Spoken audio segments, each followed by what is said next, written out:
ஒவ்வொரு தேர்தலுக்கும் அரசியல் கட்சியினர் புயல் போல் வந்து செல்வார்கள் என கூறியுள்ள முன்னாள் அமைச்சர் சி.வி. சண்முகம், தமிழகமே திரும்பி பார்க்கும் அளவுக்கு அரசியலில் இளைஞர்களை தன் பக்கம் ஈர்த்த வைகோ ஒரே ஒரு எம்பி சீட்டுக்காக திமுகவில் போராடி வருவதாக தெரிவித்துள்ளார்.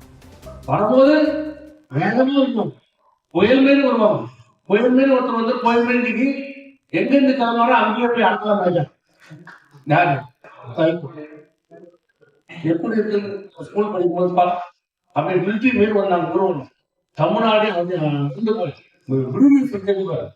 போராட்டம் நான் மிலிட்ரி ராணுவ நம்ம பார்த்துக்க மாட்டோம். அந்த மாதிரி வந்தாங்க. எந்த கட்சியிலுமே அப்படி இல்லை.